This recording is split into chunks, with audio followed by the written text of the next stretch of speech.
They fired me. My best friend betrayed me. Then I found the moon in a junk box for $200, and everything changed forever.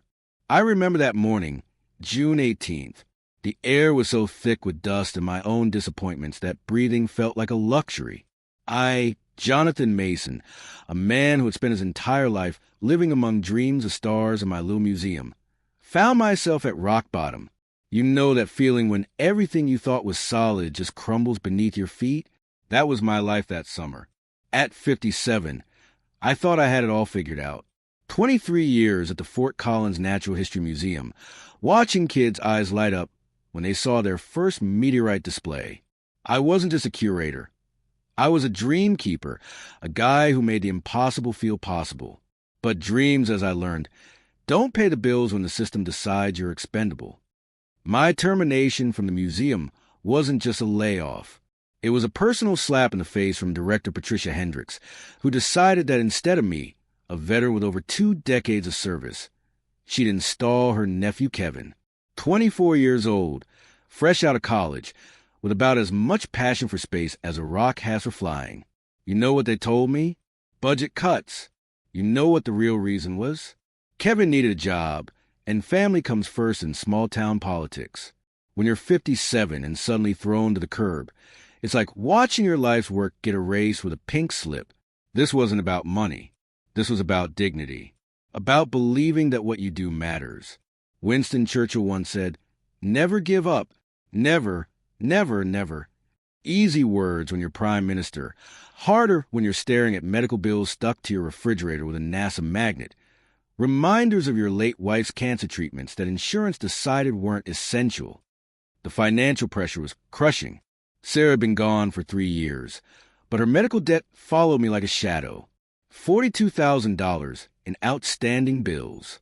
Every month, another reminder that saving the woman you love costs more than most people make a year.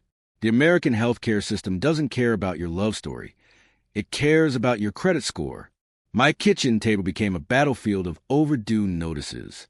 My coffee pot sat cold most mornings because even the electricity bill made me nervous.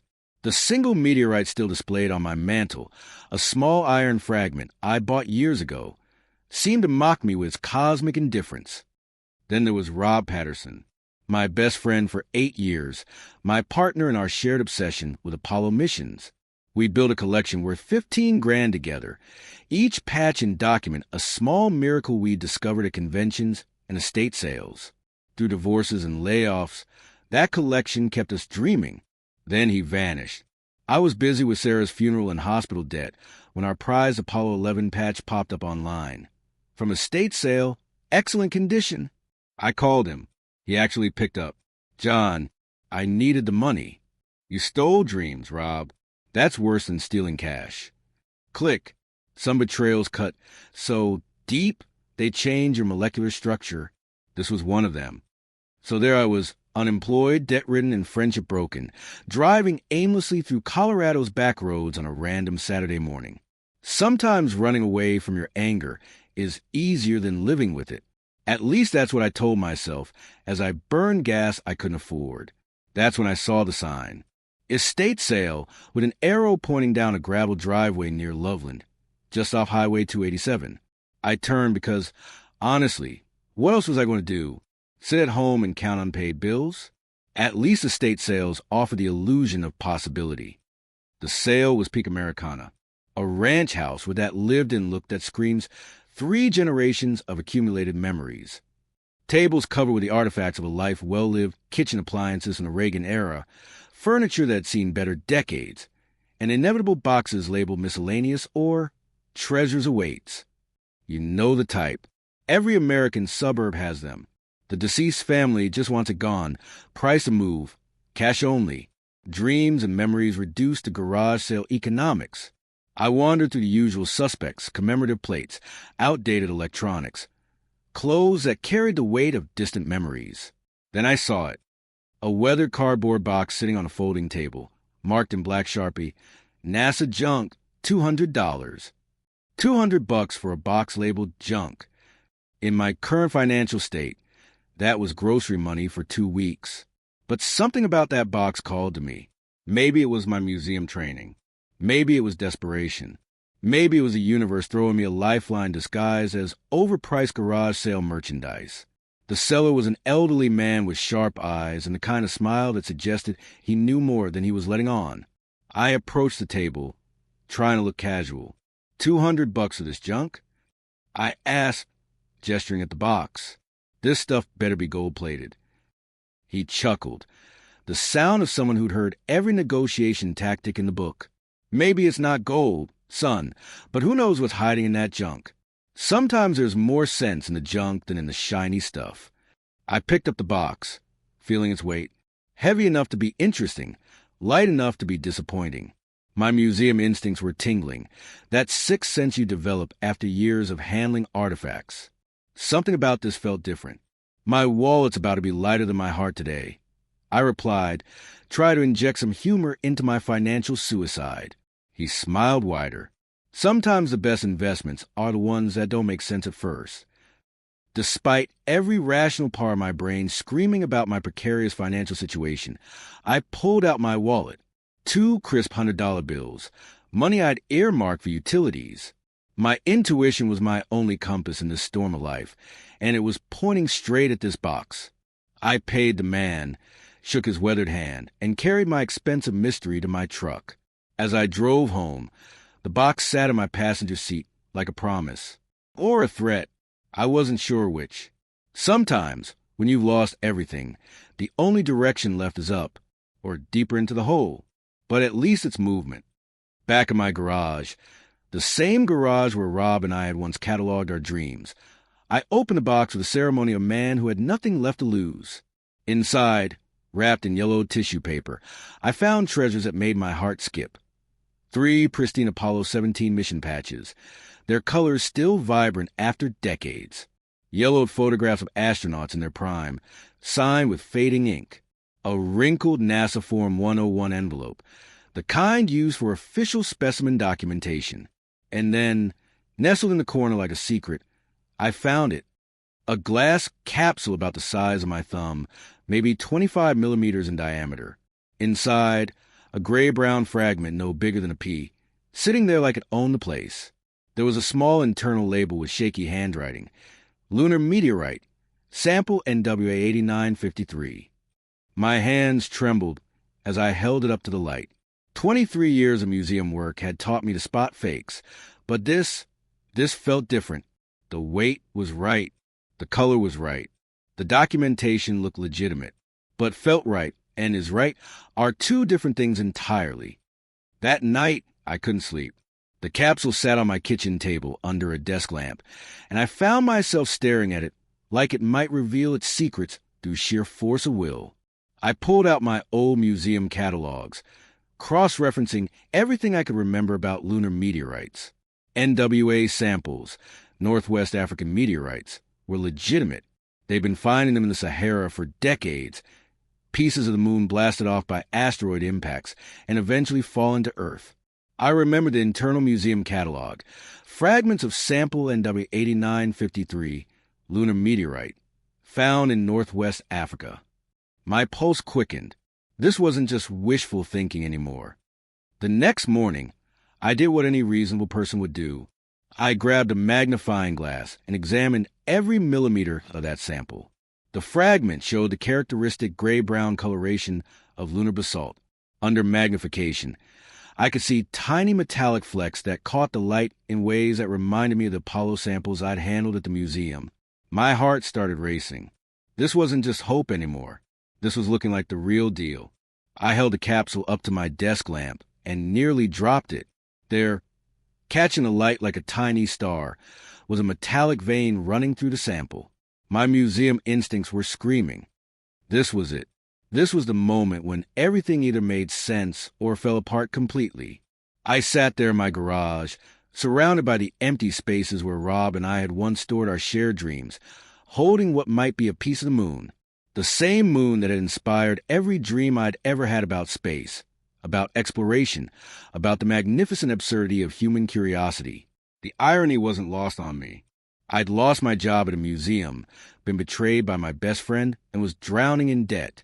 But here I was, possibly holding a piece of another world that I bought for the price of a decent dinner. I looked at that tiny fragment and felt something I hadn't experienced in months. Hope. Not just hope for financial salvation, but hope that the universe still had surprises left. This wasn't just about money or vindication. It was about the absurd, glorious possibility that a guy like me, unemployed, betrayed, nearly broken, could still reach out and touch the stars.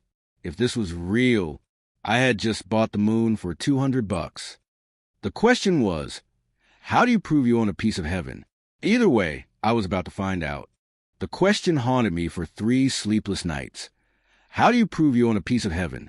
The answer, it turned out, involved a lot more paperwork and anxiety than I bargained for. I knew the first step had to be professional analysis. You can't just buy the moon and hope it's real.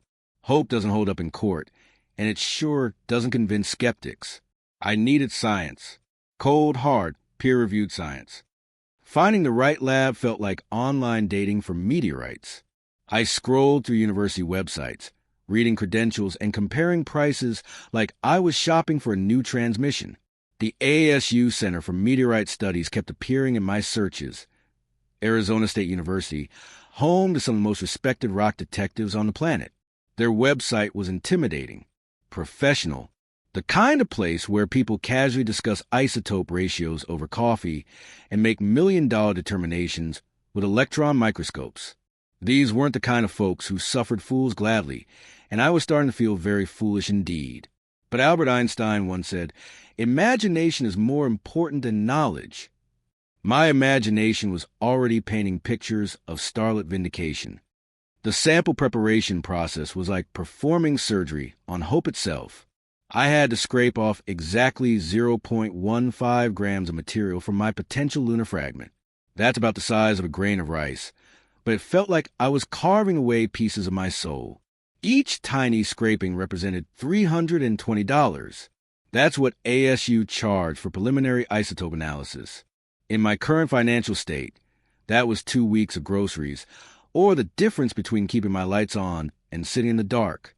My bank account wasn't just screaming for help. It was practically writing suicide notes. But sometimes you have to bet everything on a grain of rice-sized dream. I packaged that precious dust like it was nuclear material, triple wrapped in sterile containers, shipped with tracking that let me monitor its journey across 3 states. For 4 days, I refreshed that tracking page like a man possessed, watching my future travel through sorting facilities in Denver and Phoenix. The waiting period was 4 to 6 weeks. Torture doesn't begin to describe it. Every day felt like a year. Every phone notification made my heart skip. I started checking my email compulsively, the way people check social media, hoping for dopamine hits that never came. Sleep became a luxury I couldn't afford. My dreams were filled with laboratory technicians shaking their heads sadly, filing my sample under worthless earth rock. Then, on July 15th, it happened. The lab responded faster than expected. The email arrived at 2:47 p.m. on a Tuesday that had started like any other disappointing day. The subject line read, ASU Meteorite Analysis, Sample #JAM, 2024-001. My hands shook as I opened it. Isotopic ratio 17/0, 18 consistent with lunar basalts. Probability of extraterrestrial origin greater than 95%. I read that sentence 17 times. Then I called the lab. Dr. Michael Smith picked up on the third ring. His voice had that measured quality of someone who delivers life-changing news for a living. Dr. Smith, this is Jonathan Mason. The email is this real? He laughed, the sound of someone who enjoyed delivering good news. Congratulations, Mr. Mason. You appear to have a genuine piece of the moon. This is a rare NWA 8953 with extraordinarily high purity. However, for complete certification, we'll need additional testing. That word, however, hit me like a cold shower. In the world of scientific validation, however, is where dreams go to get expensive. Complete certification required full petrographic analysis and laser ablation ICP-MS testing. The price tag, $7,500. $7,500. I stared at that number until it burned into my retinas. This wasn't just money. This was my financial Rubicon. Cross it, and there was no going back. Stay put, and I'd never know if I truly owned a piece of lunar history.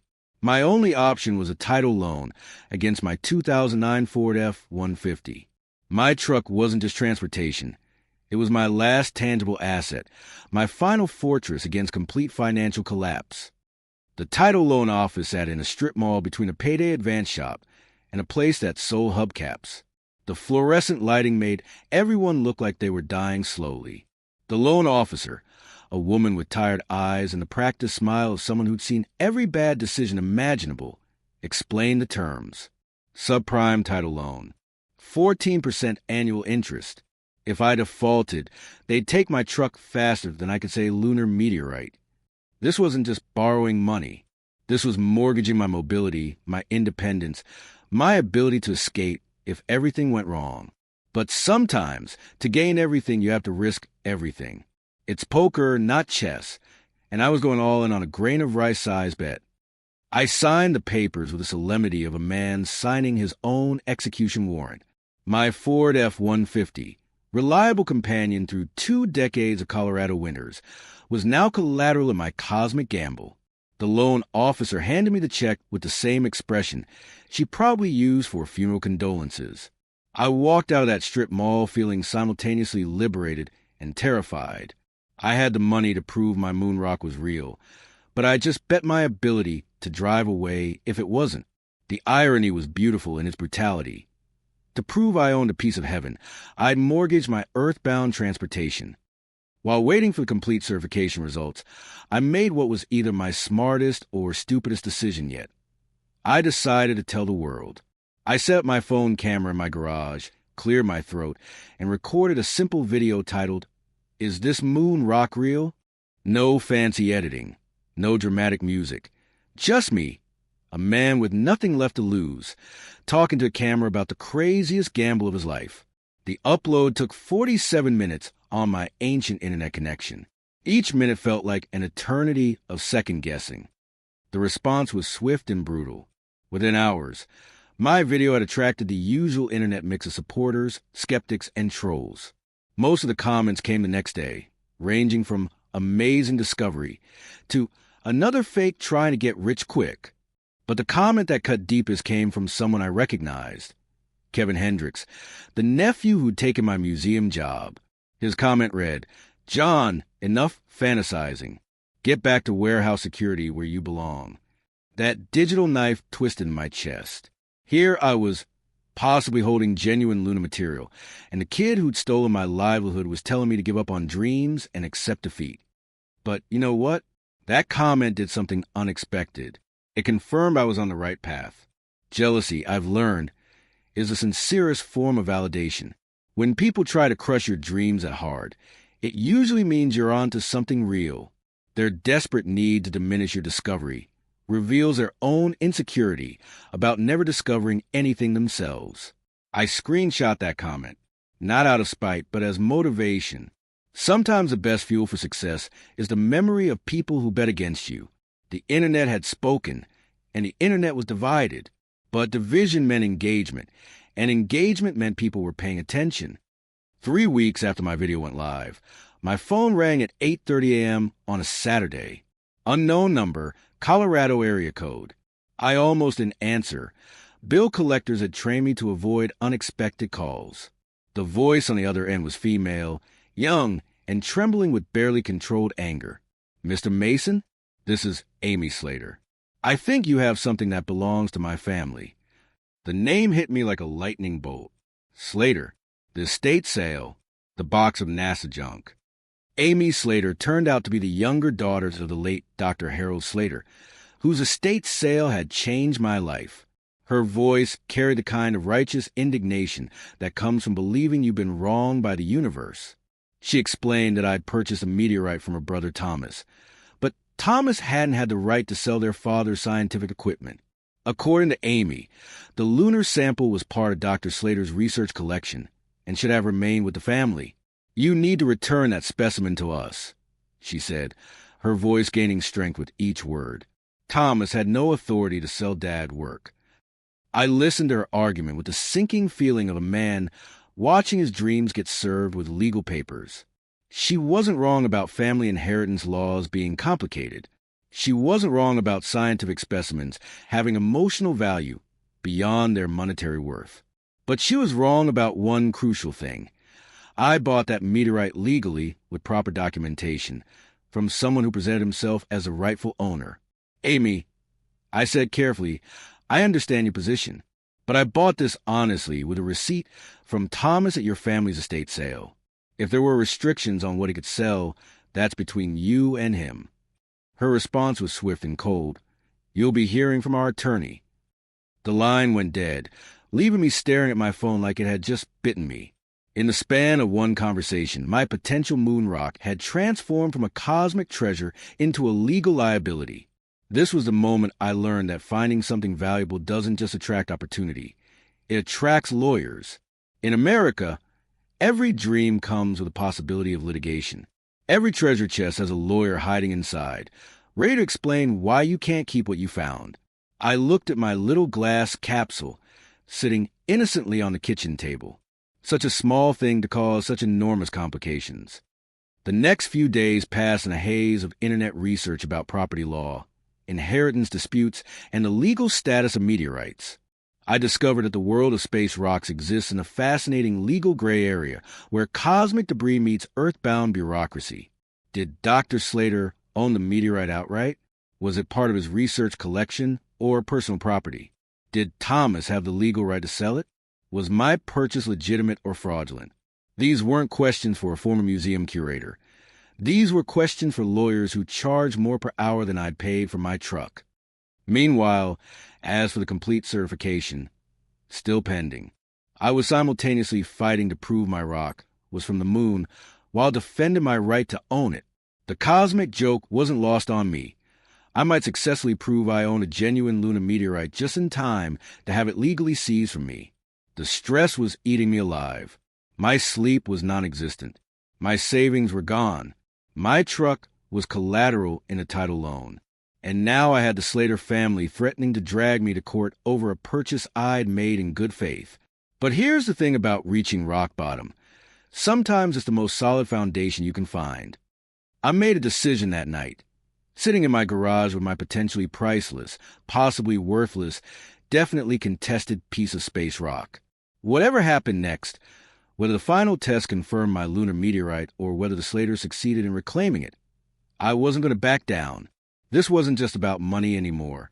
This was about the principle that ordinary people can make extraordinary discoveries. This was about the idea that dreams don't require permission from lawyers or approval from families who miss their chance. The world, I was learning, isn't simple.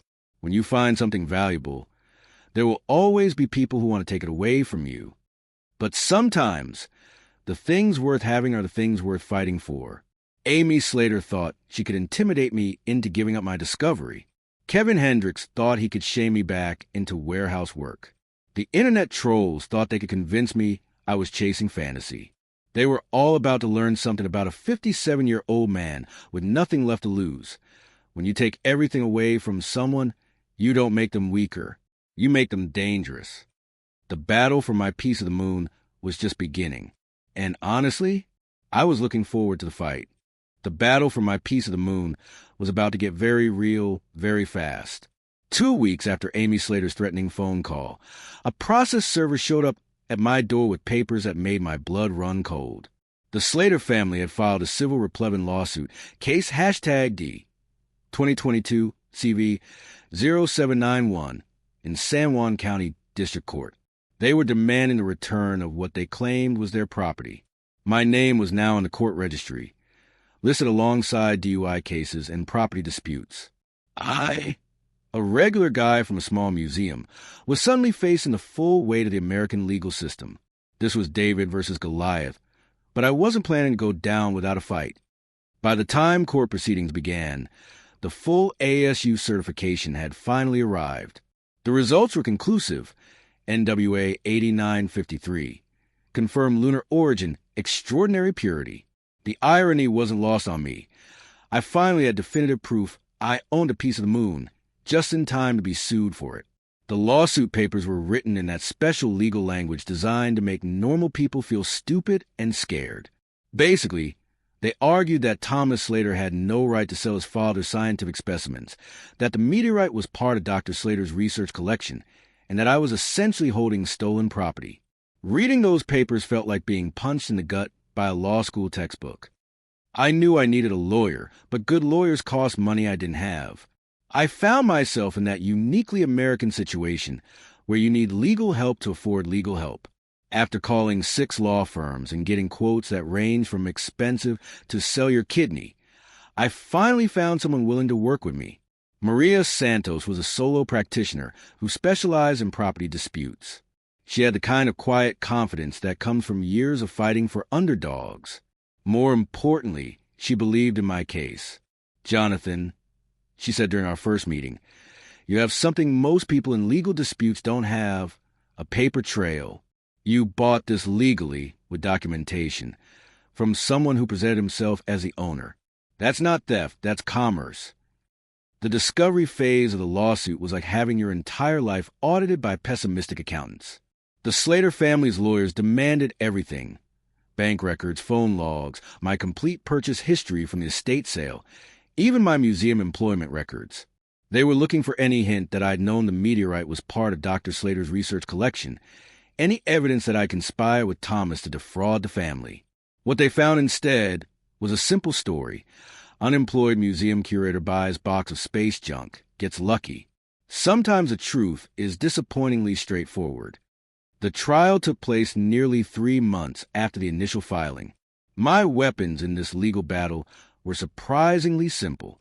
First, the receipt from the estate sale with Thomas Slater's signature, just a piece of paper, but it carried more weight than all their accusations. Second, security camera footage from the garage sale, showing me and Thomas conducting a normal transaction. But the third weapon was the most powerful: expert testimony from Dr. Michael Smith at ASU about the meteorite's significance.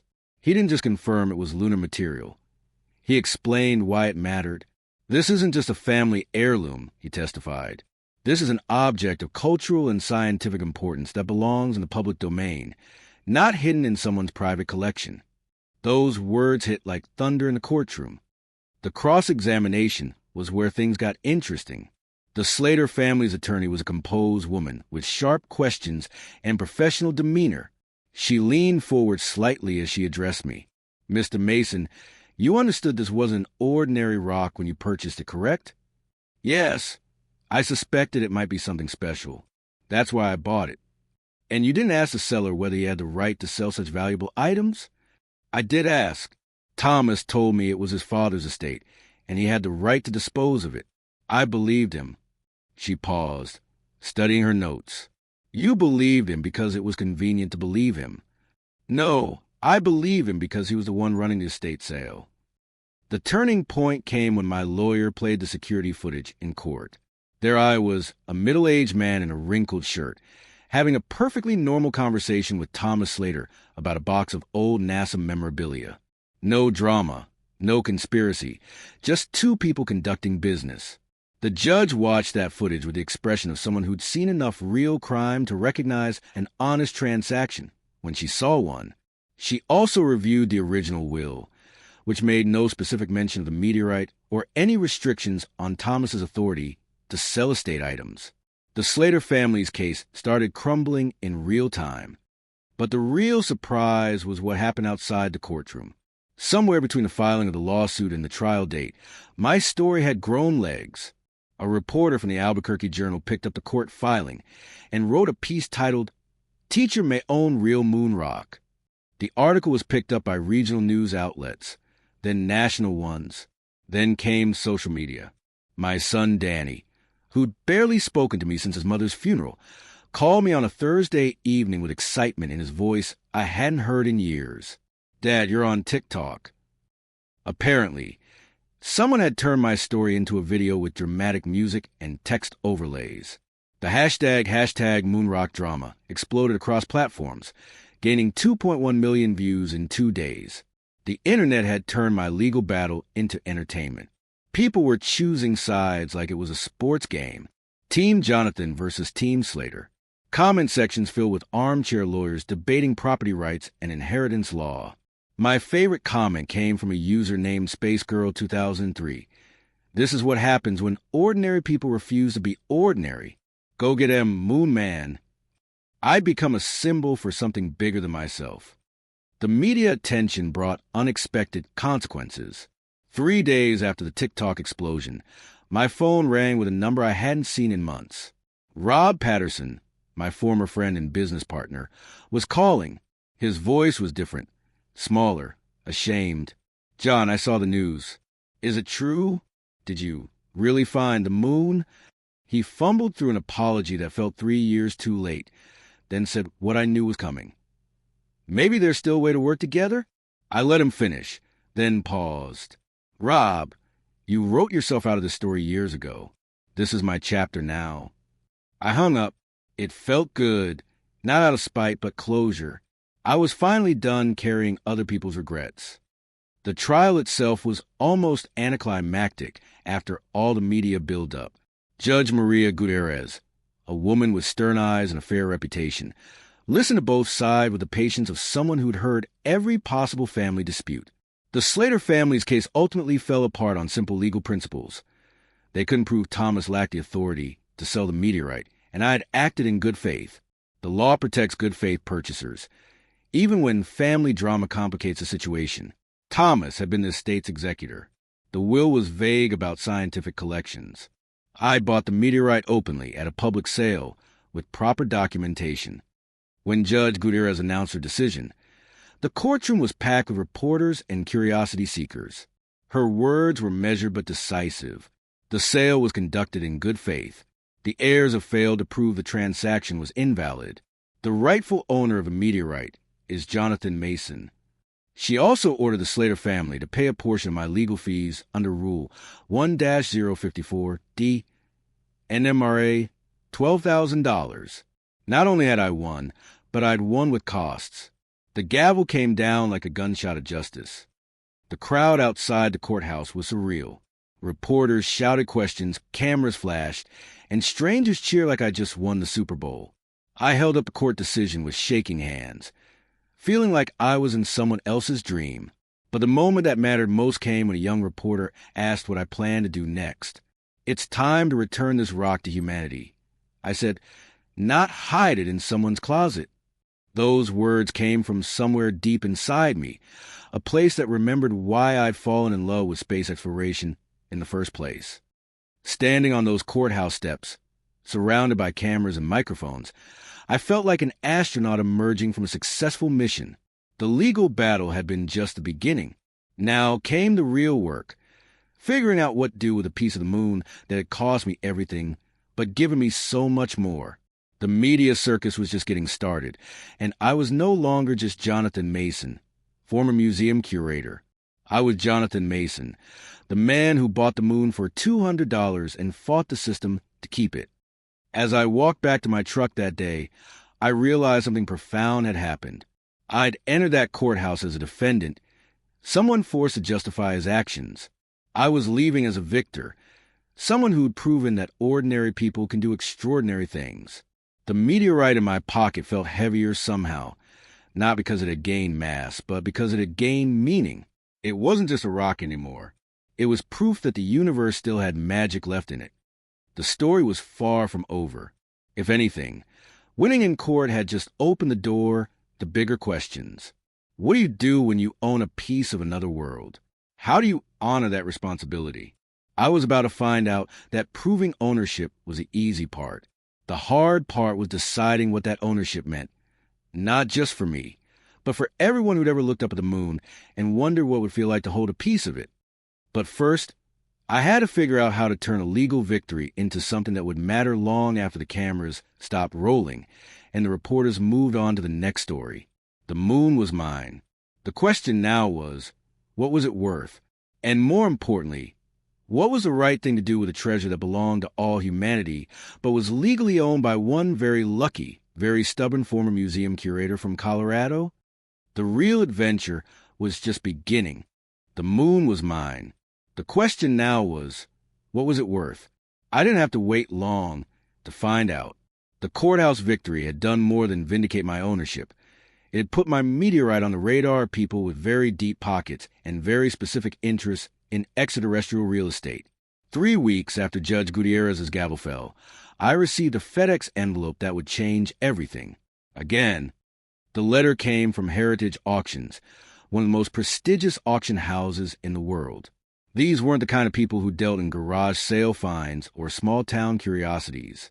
They specialized in million-dollar artifacts, presidential memorabilia, and items that make headlines when they change hands. The offer was typed on letterhead so elegant it felt expensive just a touch. Heritage Auctions is pleased to offer $1.9 million for the unique lunar meteorite NW8953, plus 20% of any resale value above the initial purchase price. I read that number 17 times. From $200 to $1.9 million. From junk box to auction house treasure. I stood in my bathroom that morning, staring at my reflection in the mirror like I was looking at a stranger.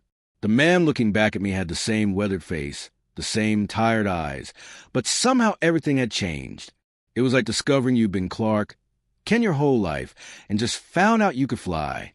This was my fairy tale. Except fairy tales don't usually involve estate sale receipts and capital gains tax consultations. I called my accountant. Well, the guy who did my taxes every year at H&R Block, and tried to explain that I might need to discuss taxation on a lunar meteorite. There was a long pause before he said he'd have to refer me to someone who specialized in unusual assets. But Heritage was just the opening bid in what turned out to be an auction for my auction. A month later, my phone rang with a call that made the Heritage offer look like pocket change.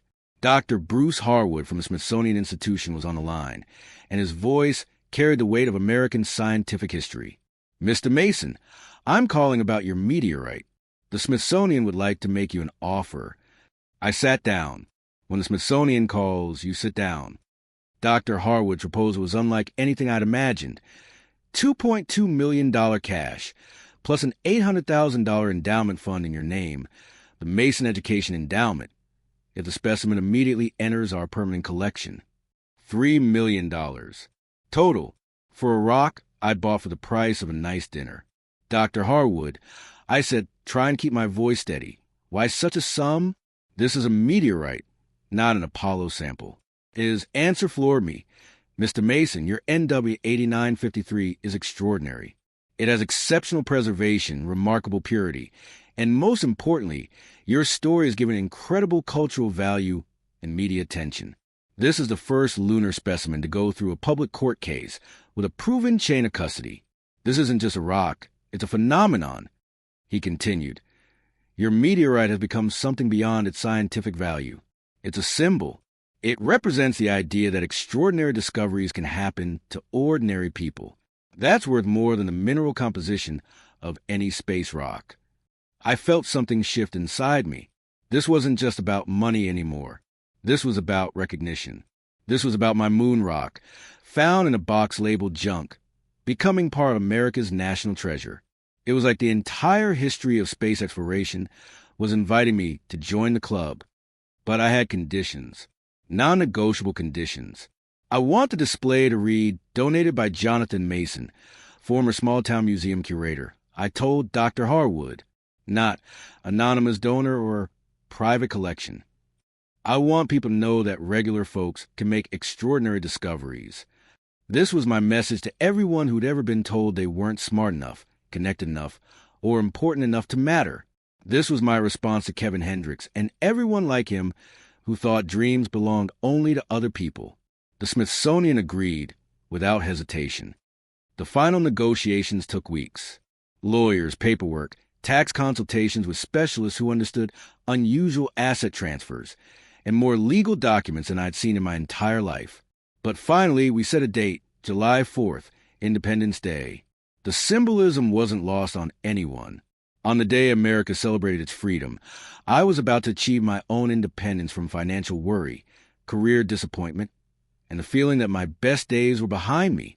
NBC News wanted to broadcast the transaction live. The story had captured America's imagination. The unemployed museum worker who'd fought for his moon rock and won. The morning of July 4th arrived with the kind of clear Colorado sky that makes you believe in possibilities. I put on my best shirt, the same one I'd worn to court, and drove to the Denver NBC affiliate station. The check was waiting for me, $3 million, written out in those careful banking letters that make enormous sums look official and terrifying at the same time. The first call I made was to my bank. "I need to pay off my title loan," I said.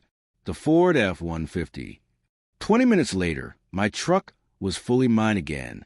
My faithful companion through 2 decades of Colorado winters was no longer collateral in my cosmic gamble. When the camera started rolling, I felt the weight of the moment. This wasn't just about me anymore. This was about everyone who'd ever been counted out, written off, or told their dreams were too big for their circumstances. I thought about Sarah, my late wife, who'd always believed that curiosity was the most important human trait. She used to say, "There's a little bit of cosmos in all of us." Looking directly into the camera, I said exactly that. My wife always said there's a little bit of cosmos in all of us. Today, that little bit belongs to everyone. It was more than words. It was confirmation of everything I had ever believed about wonder, discovery, and the magnificent stubbornness of the human spirit. After taxes, I cleared just over $2.1 million, enough to rewrite my life one page at a time. This was oxygen after years underwater. Not just money, but the silence after years of financial static. The first thing I did was pay off Sarah's medical debt, all $42,000 of it. Every late notice, every collection letter, every reminder that saving the woman you love costs more than most people earn in a year. Gone. It felt like lifting a boulder off my chest. Her memory was finally free from the financial weight of her illness. Next, I invested $350,000 in what I call my NASA fund, treasury bills and bonds that would support space exploration initiatives. It was my personal tribute to the cosmic program that had changed the world and, indirectly, changed my life. But the investment I was most proud of was the Moonstart Foundation, $500,000 dedicated to bringing mobile planetariums to rural schools. I wanted kids in small towns like mine to be able to touch the stars the way I had. Every year, we'd fund microgrants for schools that couldn't afford field trips to big city science museums. This wasn't just charity. This was investment in dreams. Investment in the idea that curiosity doesn't require a zip code or a trust fund. I returned to education, but on my own terms. Every Saturday morning, I hosted free Zoom sessions called From Garage Sales to the Stars. Between 250 and 300 people would log in from around the world to hear about space exploration, meteorite identification, and the importance of never giving up on wonder. Seeing those faces on my computer screen, kids with bright eyes, adults who'd forgotten how to dream, elderly folks who remembered when space travel was science fiction, reminded me why I'd fallen in love with museums in the first place. One Saturday, a message appeared in the chat that made my heart skip. It was from Patricia Hendricks, my former museum director. "Mr. Mason, I was wrong about you. You are a true inspiration." I stared at that message for a long moment. The woman who'd fired me, who'd chosen nepotism over experience, was admitting her mistake in front of hundreds of people. It would have been easy to feel vindicated, even smug. Instead, I felt something better: closure. Even skeptics can change their minds when confronted with extraordinary results. I share more than just knowledge during these sessions. I share hope. My story has become proof that it's never too late to discover something amazing, and it's never wrong to fight for what you believe in. In a gesture that surprised even me, I commissioned a 3D printed replica of my meteorite and sent it to the Slater family with a note. "Thank you for your father's belief in the cosmos." It wasn't a sign of weakness. It was gratitude. Without their father's passion for space exploration, without their family's estate sale, my story never would have existed. Sometimes, to move forward, you have to let go of past hurt. Life is too short for grudges, especially when the universe has been generous enough to hand you the moon. The media attention brought one more unexpected consequence. 3 days after the NBC broadcast, my phone rang with a familiar number I hadn't seen in months. Rob Patterson was calling. He said he'd seen the NBC interview and finally understood what he'd walked away from. His voice was different, smaller, ashamed. "John, I saw the broadcast.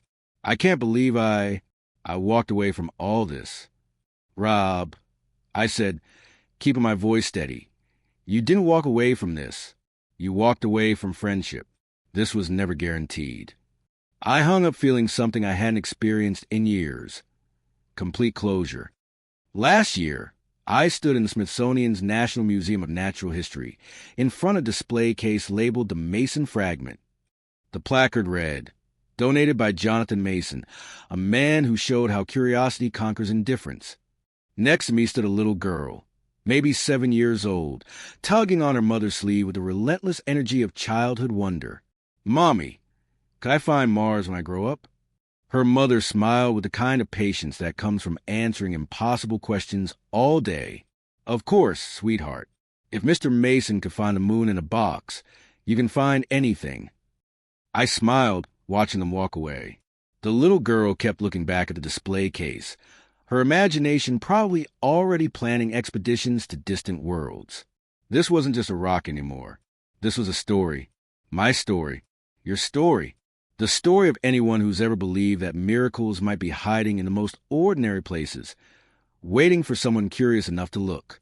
As someone wise once said, the sky is not the limit. Your imagination is.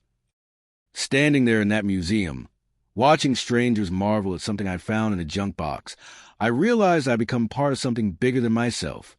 Every person who looked at that meteorite and thought, what if was continuing the story? Every kid who decided to become an astronaut, every adult who started paying attention to garage sales, every dreamer who refused to accept that extraordinary things only happen to other people. My lunar meteorite had become proof that the universe still has magic in it. You just have to be willing to look for it.